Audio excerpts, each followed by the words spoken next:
그 후에 예수께서 제자들과 유대 땅으로 가서 거기 함께 유하시며 세례를 베푸시더라.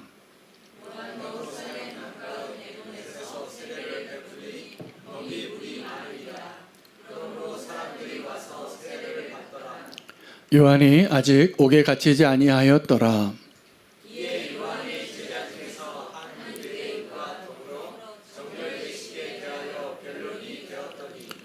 그들이 요한에게 가서 이르되 랍비여, 선생님과 함께 요단강 저편에 있던 이 곧 선생님이 증언하시던 이가 세례를 베풀매 사람이 다 그에게로 가더이다. 요한이 대답하여 이르되 만일 하늘에서 주신 바 아니면 사람이 아무것도 받을 수 없느니라. 내가 말한 바 나는 그리스도가 아니요 그의 앞에 보내심을 받은 자라고 한 것을 증언할 자는 너희니라.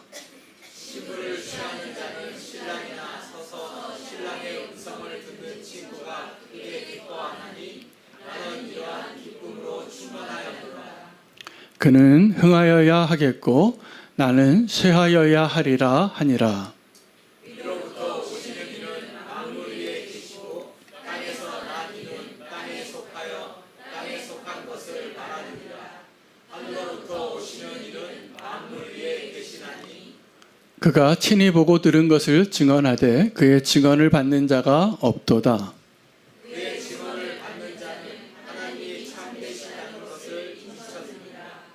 하나님이 보내신 이는 하나님의 말씀을 하나니 이는 하나님이 성령을 한량없이 주심이니라. 아버지께서 아들을 사랑하사 만물을 다 그의 손에 주셨으니. 함께 읽겠습니다. 아들을 믿는 자에게는 영생이 있고 아들에게 순종하지 아니하는 자는 영생을 보지 못하고 도리어 하나님의 진노가 그 위에 머물러 있느니라. 아멘. 하나님의 말씀입니다. 오늘 본문은 세례 요한의 삶과 사역에 대하여 소개하고 있는 아주 소중한 본문인데, 오늘 저와 여러분이 살아가고 있는 이러한 경쟁 사회에서 오늘 세례 요한이 우리에게 보여준 그의 진정한 기쁨의 근원과 그가 고백했던 그 고백들은 너무나 소중한 복음의 메시지가 됩니다. 복음의 일부입니다. 제가 왜 이 세례 요한의 삶과 그의 메시지를 복음의 일부라고 말할 수 있냐 하면 마가복음 1장 1절에 이렇게 시작이 됩니다. 하나님의 아들 예수 그리스도의 복음의 시작이라. 그리고 이 복음의 시작을 이야기하면서 마가는 누구의 이야기를 먼저 소개하냐 하면 이사야의 말씀을 인용하면서 광야에 외치는 자의 소리를 먼저 언급하고 이 세례 요한의 사역을 이야기합니다. 그리고 예수님께서 이 세례 요한에게 세례를 받으시죠. 그리고 이 예수님이 세례를 받으신 후에 광야로 나가서 40일 동안 시험을 받으십니다. 그 시험을 마치신 후에 예수님이 하신 일은 어부들을 불러서 제자로 삼으신 일입니다.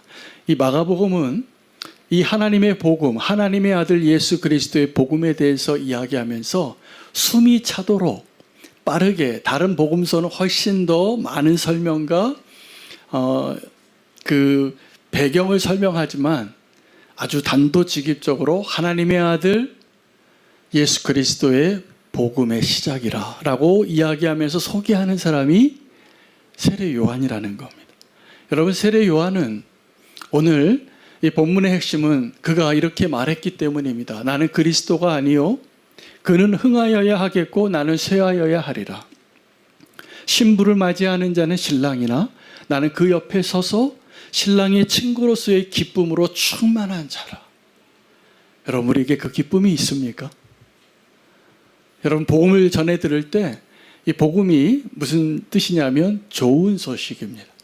근데 이 복음을 좋은 소식으로 받는 사람이 있고 이 복음을 불편한 소식으로 받는 사람들이 있습니다. 오늘 본문에 이 세례 요한이 어떤 사람들과 논쟁을 먼저 합니다. 그 논쟁을 했던 사람은 유대교의 지도자들이었고 바리새인들이었는데 그들이 무엇을 주제로 논쟁을 했냐 하면 정결의식을 가지고 논쟁했습니다. 어떻게 거룩해지냐는 것이죠. 여러분, 세례 요한은 어떻게 거룩해진다고 선포하고 외치고 사역했던 사람일까요? 세례를 주므로 와서 회개하라 천국이 가까이 왔느니라. 그 많은 사람들이 다 세례 요한에게 와서 세례를 받았습니다. 그리고 그렇게 거룩해지는 일을 천국을 준비하는 일을 선포하니까 종교 지도자들이 이 세례 요한과 논쟁이 붙은 거예요. 그 논쟁을 통해서 세례 요한이 이겼을까요? 졌을까요? 네, 할렐루야. 남성원 집사님 예습을 하고 오시는 것 같아요. 그래서 뭐 질문하면 다 정답을 말씀하세요. 자, 이겼습니다. 제가 생각하기에는 세례 요한이 이기는 거예요. 그래서 이 논쟁에서 이기지 못했던 바리새인들이 이야기합니다. 뭐라고 얘기하냐면, 그런데 말이죠, 당신과 함께 저 요단강 저편에서 당신이 증언하던 그 사람이 세례를 베풀고 있는데 사람들이 다 그에게로 가고 있습니다. 그래도 당신이 맞습니까? 라고 말하고 있는 거예요. 여러분, 이 복음이 전해질 때 어떤 사람은 복음에 대해서 불편해하는 사람이 있습니다. 이 유대교 지도자들처럼. 그래서 논쟁을 하죠. 논쟁에서 이긴다고 이기는 게 아니에요. 논쟁에서 이길 수는 있지만 그 사람 아무 말도 못하게 만들 수는 있어도 그 사람의 마음을 얻을 수는 없는 겁니다. 여러분, 그러므로 복음을 전할 때 세례 요한과 같이 선포하시고 논쟁하지는 마세요. 우리가 복음을 선포하고 복음대로 살아내면 하나님께서 그 복음의 능력을 저와 여러분에게 더하여 주실 것입니다. 세례 요한은 예수님과 함께 사역을 하던 동시대를 살았지만 예수님보다 훨씬 존경받는 메신저였습니다. 누구를 더 따랐냐면 이 세례 요한을 더 따랐습니다. 이유가 뭘까요? 왜 사람들은 세례 요한을 따랐을까요? 세례 요한의 라이프 스타일 때문에요. 세례 요한은 다른 바리새인들처럼 좋은 옷을 입고 성전에 앉아서 가르치던 자가 아니에요. 그가 광야에서 가죽 털옷을 입고 허리띠를 메고 석청을 먹으며 수염도 많이 길었겠죠. 도사 같은 모습으로 외치는 거예요. 회개하라고. 그런데 거기에 진짜 권위가 있는 겁니다. 왜냐하면 그가 복음에 합당한 삶을 이미 살고 있었기 때문이죠. 그는 우리와 똑같이 조금 더 편하거나 안락하거나 더 좋은 것을 추구하던 삶을 살던 사람이 아닌 거예요. 그러니 그가 한마디 하면 권위가 생기는 거예요. 제가 존경하는 목사님 가운데 박보영 목사님이란 분이 계세요. 저는 이분의 설교를 들으면 비교할 수 없는 권위를 느껴요.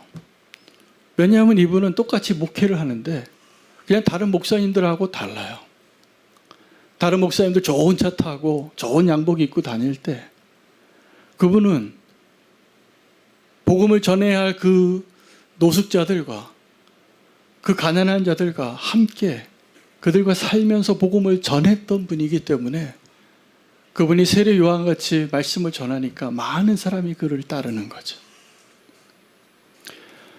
제가 매주 화요일 새벽마다 목사님 몇 분들과 함께 동일한 성경 본문을 가지고 공동 설교 준비를 합니다.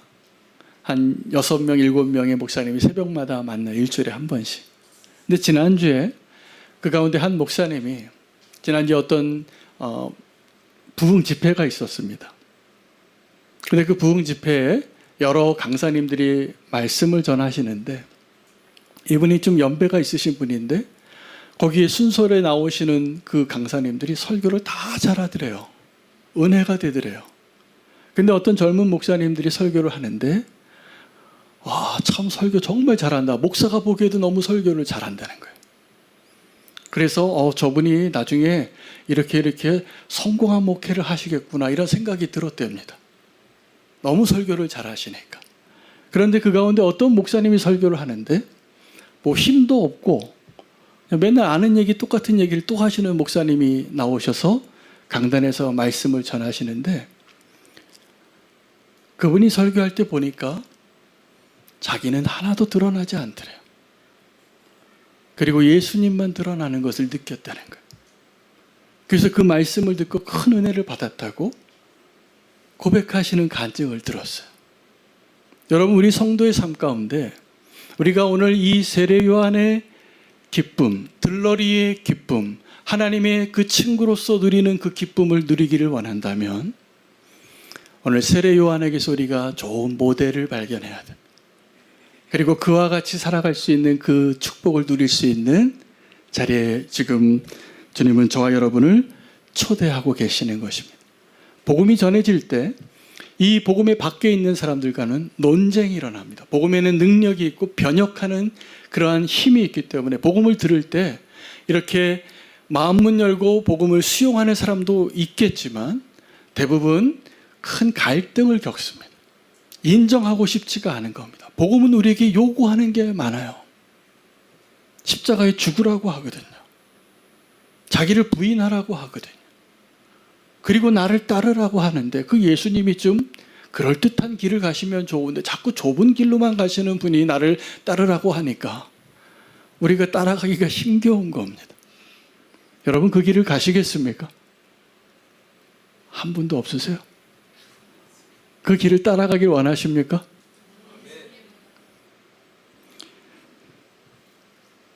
세례 요한은 그 길을 따라가는 것뿐만이 아니라 그 길에서 정확하게 진짜 복음을 알고 있는 자만 할 수 있는 고백을 우리에게 가르쳐주고 있기 때문에 소중합니다. 여러분, 이 바리새인이, 유대인의 지도자가 이 복음의 바깥에서 논쟁을 하고 갈등을 할 때 그가 이 세례 요한의 마음을 좀 낙심케 하고 그의 주장을 좀 무너뜨리고 싶어서 예수님 얘기를 하는 거예요. 당신이 저 요단강 건너편에서 당신이 증언하던 그 사람 있잖아요. 그 사람들이 지금 세례를 주고 있는데 당신을 따르던 사람들이 다 그 사람에게 가고 있는데 이건 어떻게 된 일이냐고 묻는 거예요. 저는 이렇게 질문한 이유가 그 바리새인들이 그 논쟁 가운데 패배했지만 그걸 인정하고 싶지 않아서 또 이 세례 요한을 향하여 논쟁거리를 이야기하는 것에 불과해요. 근데 이 세례 요한이 그 이야기를 듣고 믿음의 고백을 합니다. 그러냐고. 만약에 나를 따르던 사람들이 다 예수를 따르고 있다면 그것은 하나님이 허락하시지 않으면 일어날 수 없는 일입니다. 그리고 고백한 거예요. 나는 그리스도가 아니고 그는 흥하여야 하겠고 나는 쇠하여야 합니다. 여러분, 이 바리새인들과 논쟁하던 그 세례 요한이 예수님과의 경쟁의 모델에서 뭐라고 이야기하는지를 우리는 배워야 합니다. 같은 목표를 가지고 같은 동력자들 가운데 경쟁하는 사람들이 있습니다. 교회가 너무 많다 보니까 교회들끼리도 경쟁을 합니다. 우리는 교회가 있는 이 건물 안에 저희가 7년 전에 이곳에 하나님이 허락하신 성전을 입주했을 때 저희보다 이 교회에 먼저 있었던 교회가 있었습니다. 저는 기쁜 마음에 가계약서를 쓰고 그 목사님께 인사를 드리러 갔는데 얼굴빛이 별로 안 좋으시더라고요. 그래서 얘기를 들어보니까 불편해 하시는 거예요. 그래서 이 목사님과 잘 지내야 되겠구나 이런 생각을 가지고 여러 가지 결정을 했어요. 부딪히지 않고 함께 공생하고 함께 예배할 수 있는 교회가 되기 위해서 다 양보했어요. 그리고 나서 7년이 지났는데 지금 저희 교회가 있는 이 건물의 교회가 7개나 돼요. 여러분, 교회가 옆에 생기면 교회가 기뻐해야 됩니까? 싫어해야 됩니까? 기뻐해야 되는 겁니다. 큰 하나님 나라의 관점에서 보면. 근데 만약에 이 하나님의 나라의 관점을 우리가 인간적인 경쟁의 대상으로 보면 상도덕을 지켜야 되는 거죠. 근데 하나님의 나라에서는 지금도 왜 이렇게 작은 교회들이 계속 생겨나고 하나님이 기뻐하시는 일들이 일어날 때 우리는 기뻐하지 못하는가? 하나님을 오해하고 있기 때문입니다. 저희 교회에서 지난주에 장례가 있어서 지난주가 아니죠. 지난 얼마 전에 장례가 있어서 저희 교회 성도들이 교회 승합차를 타고 지방에 장례식장을 가는 일이 있었습니다. 오고 가는 길에 경부고속도로를 타고 내려가는데 저는 맨날 조그만 승용차 타고 가다가 승합차 타고 버스 전용 차선을 달리니까 기분이 그렇게 좋더라고요. 옆에는 다 주차장 같이 다 꽉 막혀 있는데 야, 신난다. 그리고 이렇게 달린 거예요. 근데 여러분, 우리가 신앙생활 하면서 다른 교회는 막 힘든데 우리 교회가 너무 잘 돼서 휘파람 불 수 있으면 행복하세요? 아니면 그게 부러우세요? 내가 만약에 그 주차장 같은 도로에 서 있으면 옆에서 잘 나가는 차들이 싱싱 달리면 부러우세요? 네.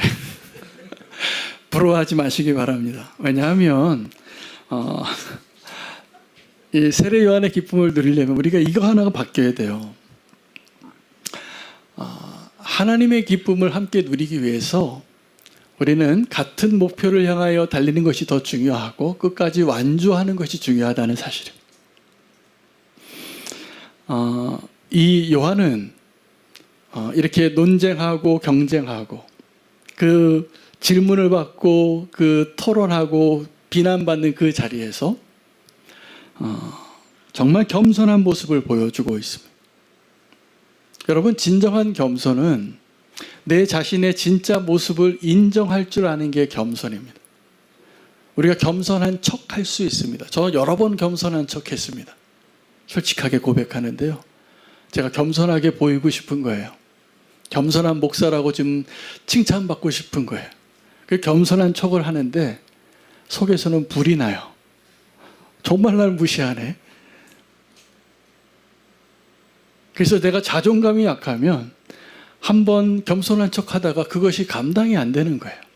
근데 세례 요한은 저와 같은 마음이 아니었다라는 것을 발견해요. 뭐라고 고백을 했냐면 나는 그리스도가 아니라 라고 말한 것뿐만이 아니라 그는 흥하여야 하겠고 나는 쇠하여야 하리. 이것은 무엇을 얘기하냐면 진행형이에요. 한번 내가 겸손한 척하고 얻을 수 있는 칭찬이 아니에요. 이 겸손은. 세례 요한은 자기의 진짜 모습을 알고 끊임없이 그리스도를 드러내고 자기를 감추기 위한 그 겸손의 자리에 중단하지 않은 자였구나. 그것이 진짜 기쁨입니다. 여러분, 이 세례 요한의 기쁨은, 이 세례 요한의 겸손은 어디서 왔을까요? 예수님에게서 온 겁니다. 예수님과 동역하는 자였기 때문에, 예수님이 누군지 정확하게 알고 있었기 때문입니다. 그 예수님이 하나님이신데 그 높은 보좌를 버리고 이 땅에 왔어요. 그 세상에 수고하고 무거운 짐을 지고 가는 하나님의 어린 양이라는 것을 믿음으로 알았어요. 여러분, 예수님께서 복음서에서 성부, 성자, 성령님이 함께 한 자리에 있는 자리에 계셨던 적이 딱 2번 나오는데 첫 번째가 세례식이고 두 번째가 변화산 사건입니다. 예수님이 세례를 받으실 때 얼마나 겸손하세요? 예수님이 세례 요한에게 세례를 주셔야죠. 세례 요한은 예수님이 누군지 알고 있었는데 자기가 증언해야 할 자라는 걸 알고 있어요. 이분이 그분이시라. 그런 자리에 있으면 누가 세례 줘야 됩니까? 누가 줘야 돼요? 예수님이 주셔야죠. 근데 예수님이 뭐라고 얘기하시냐면 네가 나에게 세례를 주라. 우리가 협력하여 주의 일을 이루자 라고 말씀하신 주님을 만났기 때문에 여러분, 겸손해지시기를 바랍니다. 이게 축복입니다. 어떤 자리에서 자기의 권리와 주장을 나타내는 분들이 있어요. 근데 가끔 겸손한 척은 할 수 있어요. 그러나 겸손의 그 진행형을 살아내는 것은 가능하지 않아요. 그런데 이 세례 요한은 그 진행형의 겸손함을 포기하지 않고 그의 삶을 살아낼 수 있었던 그 이유가 있습니다. 예수님에게 배웠기 때문에, 예수님에게 그 겸손을 경험했기 때문에. 여러분은 예수님에게 그러한 존중받음을 경험해 보셨습니까?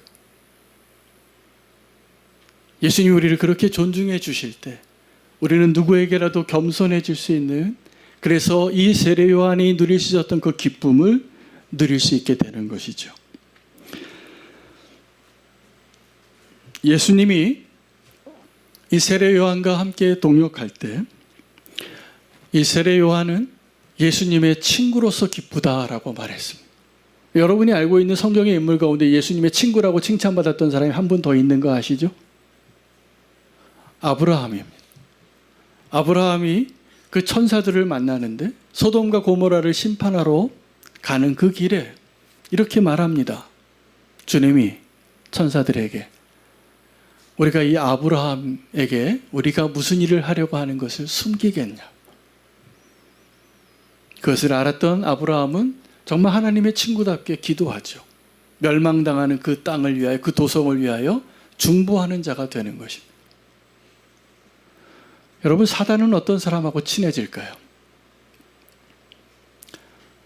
제가 보기에 비슷한 사람끼리 모입니다. 사단이 친구로 여길 만한 사람을 부르는 거예요. 어떤 사람이냐면 교만한 사람이에요. 자기 중심적인 사람, 자기를 좀 드러내고 싶은 것이 강한 사람. 그리스도는 그렇게 살지 않았어요. 그리고 세례 요한은 그 그리스도를 만나서 정말 진정한 기쁨을 누리는 자로 오늘 우리에게 모델이 되어주고 그 메시지를 전하는 거예요. 나는 이것이 기쁜 사람입니다. 어떤 것이 기쁘다고요? 그 신부를 맞이하는데 신랑이 기쁩니까? 신랑의 친구가 기쁩니까? 신랑이 기쁘죠. 근데 결혼식에 우리가 다 좋은 옷 입고 가잖아요. 근데 여러분, 결혼식 참여할 때 매너를 지켜야 됩니다. 신부보다 예쁘면 안 돼요. 신부가 그 자리에서 드러나야 돼요. 신랑이 그 자리에서 드러나야 돼요. 그리고 우린 다 들러리가 되는 기쁨으로 단체 사진도 찍고 축하도 해주고 그렇게 가는 거죠. 근데 그게 정말 기쁘세요? 별로 안 기뻐서 밥만 먹고 오시는 분도 많잖아요. 근데 이게 정말 기쁜 사람은 들러리 되는 게 기쁜 거예요. 너무 사랑하면 그렇게 돼요. 우리가 하나님을 사랑하지 않으면 그 자리에 가서도 내가 주인공이 되고 싶어요. 기쁘지 못한 사람입니다, 그 사람들. 그래서 내가 주인공이 될 때만 기쁜 사람 되시는 분들이 많은데 그분들은 정말 기쁨을 알지 못하는 겁니다. 여러분, 올림픽에 나가서 은메달 딴 사람 혹시 이름 기억하고 계시는 분 계시나요? 아니면 동메달 딴 사람 이름 기억하시는 분 계시나요? 별로 없습니다. 이 세상은 1등만 기억해요. 금메달하고 은메달하고 하늘과 땅의 차이예요. 세상은 1등만 기억하는데 하나님은 끝까지 완주하는 자를 기억하세요. 그리고 그것을 훨씬 귀하다고 여기시는 거예요.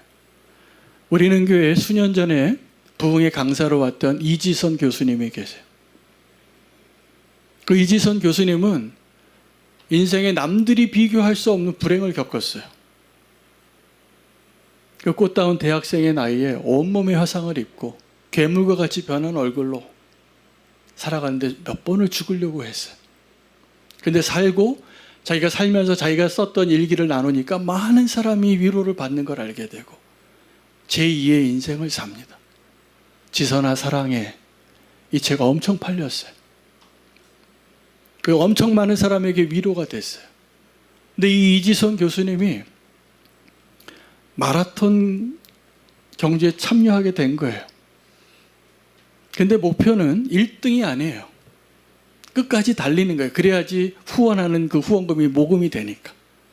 그걸 위해서 경주하는 자로 살게 됐는데, 여러분, 우리가 그리스도인으로서 이 경쟁사회, 치열한 경쟁사회에서 정말 이 세례 요한의 기쁨을 누리는 자로 살기 위해서 필요한 게 있다면 끝까지 완주하고자 하는 믿음입니다.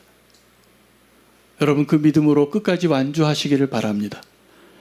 성경의 인물 가운데 끝까지 그 믿음의 경주를 완주해서 기뻐했던 사람이 한 명이 있는데 사도 바울이에요. 사도 바울은 나중에 뒤늦게 부름을 받아서 만삭되지 못한 자 가운데 주님의 제자가 됐다고, 사도가 됐다라고 고백해요. 그가 예수님을 알기 전에는 예수님 믿는 사람들을 박해하는 자였기 때문에 자기 자신을 스스로 뭐라고 불렀냐 하면 내가 죄인 중에서 우두머리다, 괴수다, 가장 나쁜 놈이다 라고 얘기해요. 근데 이 바울이 어떤 사명을 받았냐 하면 그때 당시에 부르신 가운데서 가장 좋지 않은 부름을 받은 거예요. 유대인들에게 부름을 받았으면 이 사울이 어떠한 자였냐면 유대인 중에 유대인이었어요. 바리새인 중에 바리새인이었어요. 바리새인에게 복음을 전하면 훨씬 내가 잘할 텐데, 베드로보다 훨씬 잘할 텐데 저 무식한 어부보다 내가 더 낫지 않은가 생각했을 수도 있는데 하나님은 그를 이방인의 사도로 부르니까 그가 그것을 기쁨으로 아멘합니다. 그리고 그 길을 끝까지 경주해요. 완주해요. 그리고 결과는 어땠냐 하면 기독교 역사상 가장 위대한 사도가 됩니다. 그 이방인의 사도로서 끝까지 믿음의 경주를 완주한 자로. 여러분, 진정한 부흥은 지금도 내가 한번 겸손해지는 척, 한번 회개한 척 하는 것이 아니라 내 진짜 모습을 하나님 앞에 인정하고 꼭 1인자가 되지 않아도 2등이 돼도 기쁘다고 말할 수 있는, 그래서 내가 그 믿음의 경주를 끝까지 감당할 수 있는 자가 되는 그 기쁨을 고백하는 자만 누릴 수 있습니다. 우리나라에서 제일 큰 대기업이 있죠. 삼성이라는 대기업이 있는데 그 회사 다니는 분이 우리 교회도 있지만 남들이 다 부러워하는 회사예요. 제일 큰 회사고 월급도 많이 주는 걸로 알고 있습니다. 그런데 그 회사에 철학이 있어요. 1등을 놓치지 말자.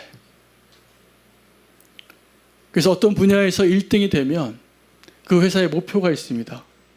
2등과의 격차를 확실하게 벌려놔라. 어떻게 해요? 감히 추적하지 못하게 해야 된다. 그리고 1등을 끝까지 고수하는 게 그 회사의 전략이에요. 그래서 그 회사가 들어가면 기뻐하고 자랑스러워하고 부러워하기도 하죠. 근데 그거 아십니까? 그런 대기업이나 그런 기득권자들과 살아갈 때 신음하고 있는 사람도 있다는 것은. 있어요. 절망하고 비교하면서.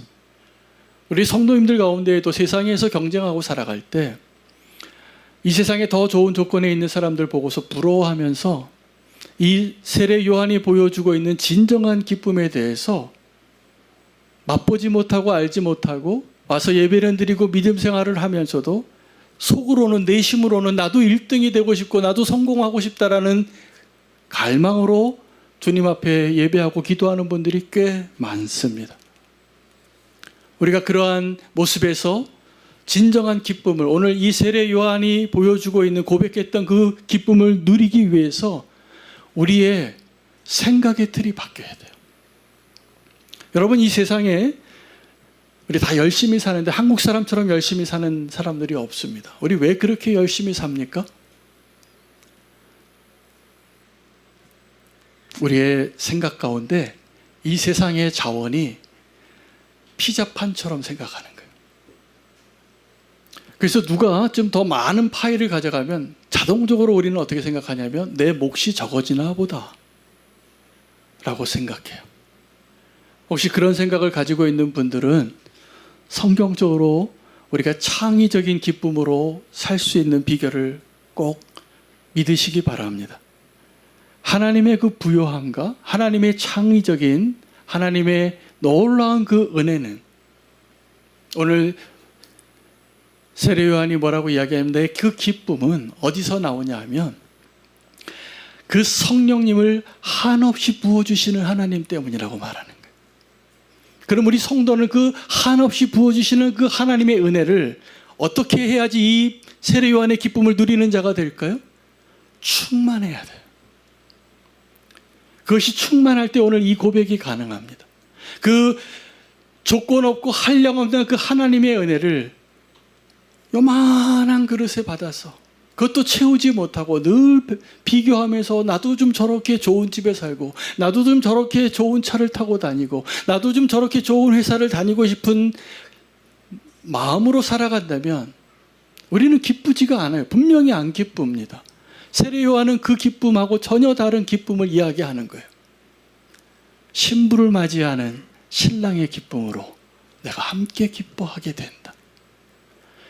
여러분, 신앙생활 하다가 보면 함께 슬퍼하는 일이 참 위로가 됩니다. 옆에 함께 울어주는 사람이 있으면 위로가 돼요.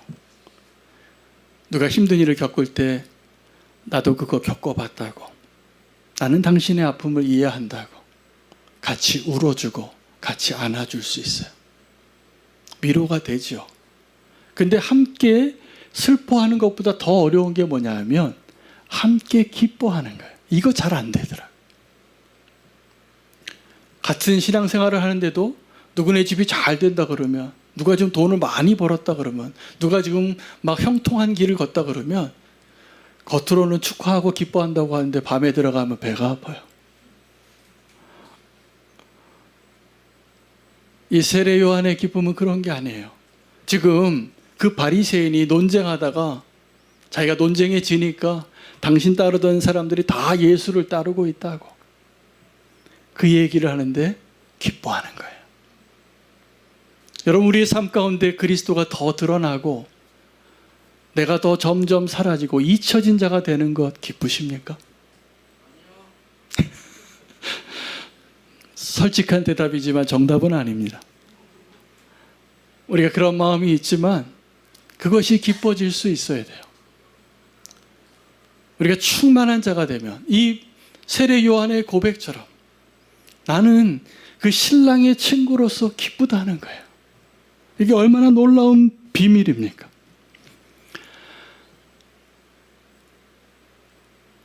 영국에 있는 회사 가운데 리눅스 기반의 OS 시스템을 오픈형으로 제공해주는 회사가 하나 있는데 그 회사 이름이 우분투입니다.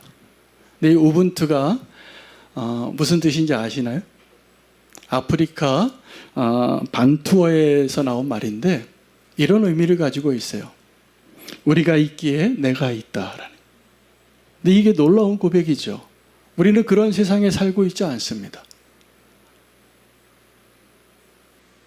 내가 살기 위해서 누군가를 이겨야 되고 경쟁해서 그보다 앞서야 되고 그를 짓밟아야지 내가 올라갈 수 있다라고 생각하는 세상에 지금 살고 있잖아요.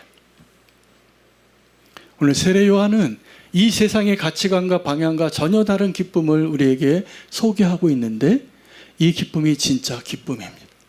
저와 여러분이 놓치지 말아야 할 진짜 기쁨입니다. 오늘 이 세례 요한의 기쁨은 믿음이 없이는 맛보아할 수 없는 그 기쁨입니다. 오늘 그 기쁨의 자리에 오늘 세례 요한이 우리에게 초대하고 있습니다. 그 들러리의 기쁨을 함께 나누자. 여러분, 우리는 예수 그리스도께서 또 하나님이 기뻐하시는 그 일에 함께 기뻐할 수 있는 자로 부름받은 그분의 제자입니다. 오늘 그것을 기뻐할 수 있는 진짜 기쁨으로 이 세상이 빼앗아 갈 수 없는 그 기쁨을 누리는 저와 여러분 되시기를 축복합니다.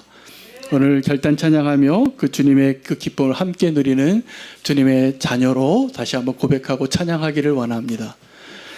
네, 주 아버지, 주님의 그 사랑과 은혜 가운데 우리가 다시 한번 믿음으로 설 수 있게 되어지기를 소망하며 찬양하겠습니다.